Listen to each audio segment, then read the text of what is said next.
Anime itu hype banget. Nah, tapi pertanyaannya, apakah hype-nya ini karena emang beneran bagus, atau justru jadinya overrated ya?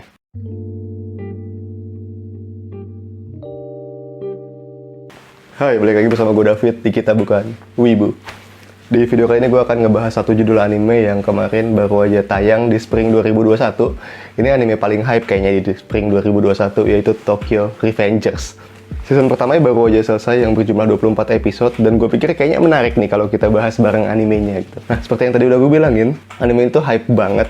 Nah, tapi pertanyaannya, apakah hype-nya ini karena emang beneran bagus, atau justru jadinya overrated ya? Nah, di video kali ini gue akan ungkapin apa-apa aja sih yang gue pikirkan tentang anime ini. Tentunya ada plus minusnya juga gitu. Dan seperti biasa, kalau lu punya pendapat yang berbeda tentang anime ini, nggak masalah banget. Tulis aja di kolom komentar supaya kita bisa diskusi bareng tentang anime ini. Langsung aja kita mulai pembahasan ya. Oke, sebelum kita masuk ke pembahasannya, seperti biasa, gue akan kasih tahu dulu ceritanya supaya lo semua dapat gambaran tentang anime ini. Tokyo Revenger ini bercerita tentang seorang cowok namanya Takemichi. Dia cowok dewasa tapi dia payah banget. Nah, suatu hari Takemichi menemukan berita dan melihat bahwa Hina, mantan pacarnya waktu SMP, meninggal. Hina meninggal karena tidak sengaja berada di lokasi keributan antar geng berandalan namanya Toman atau Tokyo Manji. Nah, di hari yang sama, Takemichi nyaris ketabrak kereta api. Namun bukannya meninggal, Takemichi malah terlempar kembali ke masa lalu. Tepatnya ke masa SMP di mana dia masih pacaran dengan Hina. Di masa yang sama ini juga, ternyata Takemichi punya kesempatan untuk menolong Hina. Dia bisa mencegah Hina terbunuh. Caranya, dia harus melibatkan diri dengan geng Toman atau Tokyo Manji. Takemichi pun akhirnya melibatkan diri dan dia ikut bertarung bersama Toman melawan geng-geng berandalan lainnya. Nah, kalau dari segi cerita, menurut gue ini menarik banget karena konsep kembali ke masa lalu untuk menyelamatkan orang itu menurut gue masih jadi tema yang menarik sih. Dan belum lagi ada faktor sebab akibat yang menurut gue juga menarik gitu. Jadi apa yang akan Takemichi lakukan di masa lalu akan mempengaruhi masa depannya nanti. Kalau Takemichi melakukan A, di masa depan dia akan mengubah apa sih gitu. Itu yang bikin gue penasaran sebenarnya. Belum lagi ada scene-scene tentang pertarungan antar berandalan yang menurut gue juga seru banget. Battle-nya nggak berlebihan karena cuma pukul-pukulan. Tapi juga seru banget sih menurut gue di sisi lain justru. Kalau dari segi cerita sih sebenarnya ini yang bikin anime ini jadi salah satu anime yang paling gue tunggu setiap minggu. Jadi gue suka banget kalau dari segi ceritanya. Oke, selanjutnya kita ngomongin karakter gitu. Tokyo Revengers ini punya karakter yang menurut gue kuat banget. Bukan kuat secara fisik, tapi lebih ke kesannya kuat banget gitu, membekas. Punya personality yang beda-beda dan itu membekas banget. Yang pertama tentu aja Maiki. Maiki ini adalah karakter yang bukan karakter utama, tapi popularitasnya melebihi karakter utama gitu. Bahkan ketika awal tayang banyak banget para wibu-wibu yang pakai foto profil Maiki gitu. Bahkan sampai ada jokes, lari ada PP Maiki gitu. Itu bangke sih. Terus gue merasa bahwa Maiki ini bisa populer karena dari segi karakter emang dia cukup keren lah. Dia adalah pemimpin Toman. Dia punya karakter yang jago banget berantem. Dia sekali nendang aja itu orang bisa tepar dan nggak bangun lagi. Gue rasa ini yang bikin karakternya populer dan diidolakan oleh banyak wibu atau bocah mungkin ya. Tapi nggak apa-apa juga sih. Gue juga tertarik dengan karakter Draken. Draken ini adalah wakil kaptennya Maiki. Dia juga jago berantem, cuma bedanya dia karakternya lebih dewasa, lebih bijak gitu. Mungkin ini salah satu karakter favorit gue di Tokyo Revengers gitu ya. Lalu gue juga tertarik dengan karakter Takemichi gitu. Takemichi cukup oke lah sebagai karakter utama. Cukup bikin gue berkaca pada diri sendiri gitu lah sebagai orang yang mungkin seusia tapi masih payah-payah kayak dia gitu. Yang sama-sama masih berharap bisa mengulang masa lalu nih. Tapi seandainya bisa mengulang masa lalu, malah jadi bertanya-tanya apakah beneran bisa mengubah masa depan jadi lebih baik gitu. Atau malah payah-payah juga gitu. Itu cukup bisa ini sih, bikin kita berkaca dan relate lah menurut gue dengan karakter orang-orang. Lalu terakhir dari segi villain-nya juga menurut gue kuat banget karena benar-benar bisa bikin kita kesal juga sih sama villain satu ini. Jadi ada karakter namanya Kisaki Teta. Kisaki Teta ini nyebelinnya luar biasa. Dia berantem sih nggak jago-jago banget sih kayaknya ya. Cuma dari segi strategi, liciknya itu juga bisa bikin kita kesel gitu. Jadi menurut gue karakter yang bisa sampai bikin kita kesel ini secara penulisan tuh bagus banget biasanya gitu. Jadi gue kasih kredit juga untuk villain utama si Kisaki Teta yang bangke ini. Oke, selanjutnya ngomongin audio dan visualnya. Kalau dari segi audio, soundtrack utama dari Tokyo Revengers dibawakan oleh official Higedanism atau Higedan dengan lagu judulnya Cry Baby. Ini lagu yang populer karena memang band yang bawakan juga terkenal. Higedan memang lagi naik banget. Lo juga mungkin tahu bahwa Higedan ini lagunya banyak banget yang hits kayak Pretender, Yesterday, dan banyak lagi. Dan termasuk Cry Baby ini akhirnya juga jadi lagu yang populer dari Higedan. Nah, selain dari soundtrack utama, gue juga ingat ada satu lagu BGM di Tokyo Revenger yang menurut gue dramatisnya keren sih.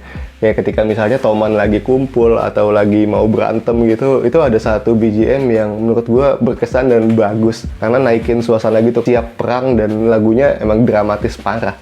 Nah, kalau dari segi visual sebenarnya gue merasa ini kayak kurang banget sih. Nah, ini kan anime action ya, tapi menurut gue malah grafisnya nggak bagus gitu. Bahkan ada satu episode yang dikritik habis-habisan tuh, itu kalau di pause kelihatan penyok-penyok, bahkan ada yang bikin meme itu berantemnya kayak wayang gitu. Itu salah satu episode yang sebenarnya lagi seru-serunya, tapi grafisnya memang agak kurang gitu. Ini kan cukup sayang ya, karena menurut gue ceritanya bagus banget dan berantemnya banyak. Kalau berantemnya dibikin lebih detail dan lebih lincah gitu, menurut gue bakal lebih keren lagi sih.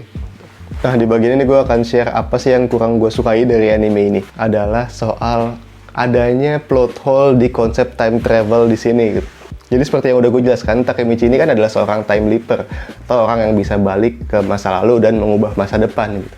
Nah, di sini gue merasa bahwa ada konsep yang belum dijelaskan dengan baik. Gue kasih gambaran. Jadi ceritanya Takemichi ini biasanya akan balik ke masa lalu dengan meninggalkan tubuhnya di apartemennya dia gitu. Tubuhnya yang di masa depan akan dijaga oleh Naoto. Naoto ini adiknya Hina. Setelah balik ke masa lalu, tubuhnya akan kayak tidur dan dijagain oleh Naoto. Kemudian Takemichi akan menjalani kehidupan selama beberapa minggu di masa lalu gitu. Dan setelah dia menyelesaikan misi yang diberikan oleh Naoto, dia akan balik ke masa depan dengan harapan masa depannya udah berubah gitu.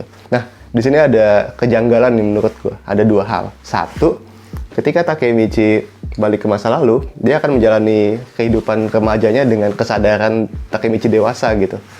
Tapi ketika Takemichi dewasa udah balik ke masa depan, ini kan masih ada tubuh Takemichi bocah yang menjalani kehidupan ya. Memang diceritakan dijelaskan bahwa saat itu Takemichi bocah tetap akan menjalani kehidupan nih ketika Takemichi dewasanya balik ke masa depan. Pertanyaannya adalah ketika Takemichi bocah ini menjalani hidup tanpa kesadaran bahwa ada Takemichi yang pernah merasuki dirinya, dia kan akan cupu lagi ya, akan cemen lagi gitu. Dan kalau dia ketemu anggota Toman yang lain tuh gimana gitu, apakah dia bakal ketakutan gitu. Padahal Takemichi yang dirasuki oleh kesadaran dewasa, dia akan santai aja gitu kalau ada anggota Toman di sekitarnya dia gitu. Itu lucu sih kalau dibayangin. Terus yang kedua adalah, ini yang lebih aneh lagi menurut gue. Jadi ketika Takemichi tadi udah balik ke masa depan lagi nih setelah menjalani kehidupan di masa lalu, biasanya tuh ada momen-momen di mana masa depannya berubah. Dan anehnya nih, tadi kan Takemichi pindah ke masa lalunya dari apartemennya dia gitu. Dan tubuhnya dijagain oleh Naoto. Tapi ketika Takemichi balik lagi ke masa depan, kadang Takemichi tuh baliknya bukan di kamar apartemennya dia lagi, tapi bisa jadi dia di toko kaset tempat dia Arubaito gitu. Dan dia menjalani kehidupan yang udah beda banget gitu. Dulu pas balik ke masa lalu dia masih jadi setengah pengangguran gitu, tapi pas dia balik ke masa depan dia udah jadi pemimpinnya Toman misalnya. Naoto-nya tiba-tiba nggak ada di situ gitu, atau di tempat lain gitu. Nah, pertanyaannya, ini Naoto yang jagain tubuhnya Takemichi menghilang gitu aja atau gimana gitu, karena Naoto kan awalnya aslinya jagain tubuhnya Takemichi di apartemen gitu, tapi ketika Takemichi balik ke masa lalu dan balik ke masa depan di posisi yang beda, Naoto yang jagain Takemichi di apartemen tuh kemana gitu, apakah tubuhnya Takemichi menghilang gitu aja? Itu yang menjadi pertanyaan gue. Dan anehnya lagi kadang Naoto itu walaupun nggak bersama Takemichi, dia tetap tahu bahwa oh, Takemichi udah menyelesaikan misinya nih, udah balik ke masa depan gitu, dan dia bisa tiba-tiba menghubungi gitu. Itu konsep yang menurut gue tidak dijelaskan dengan baik, atau mungkin belum dijelaskan dengan baik gitu di season 1 ini. Jadi kalau lu punya penjelasan yang bisa menjelaskan dengan baca mangganya, boleh kasih tahu gue juga tuh di kolom komentar, atau kasih tahu gue aja. Nah, jadi itu tadi yang bikin konsep time travel di Tokyo Revengers masih agak mengganjal menurut gue. Oke, kesimpulannya adalah ini memang hype banget tadi yang seperti gue bilang di awal, tapi apakah bagus? Kalau secara pribadi gue masih merasa bahwa ini memang bagus sekali, walaupun tadi ada beberapa kekurangan, kayak misalnya dari segi visual, atau tadi ada konsep time travel yang ada plot hole-nya. Itu menurut gue tapi masih tetap oke banget dan masih jadi anime yang paling gue tunggu setiap musim waktu tayang di spring dan summer 2021. Nah, kalau dari skor My Anime List, gue kemarin sempat cek bahwa skornya itu di angka 8,34 gitu. Lumayan tinggi kan ya, hampir 8,5 gitu. Di atas 8 biasanya udah oke lah. Dan kalau kita bukan wibu kasih skor, mungkin di sekitar segitu juga sih, 8,3, 8,5 sih, karena memang seru aja gitu.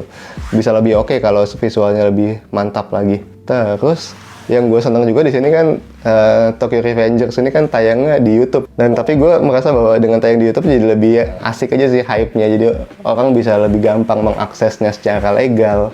Bahkan yang gue senang adalah gue suka melihat anime ini di kolom trending gitu. Jadi kalau misalnya gue nontonnya Minggu pagi, gue tinggal search aja tuh lihat kolom trending, biasanya udah ada tuh, dan gue bisa nonton dari situ. Dampak positifnya itu sih, bisa ada di trending dan itu menyenangkan dan gampang diakses sama banyak orang. Oke, jadi itu tadi pembahasan tentang Tokyo Revengers, anime yang menurut gue memang hype dan memang seru aja, dan gue sangat merekomendasikan untuk ditonton gitu. Itu aja pembahasan kali ini, semoga teman-teman juga suka dengan animenya, tapi kalau misalnya punya pendapat yang beda, tulis aja di kolom komentar supaya kita bisa diskusi bareng. Kita ketemu lagi di video selanjutnya. Salam Wibu.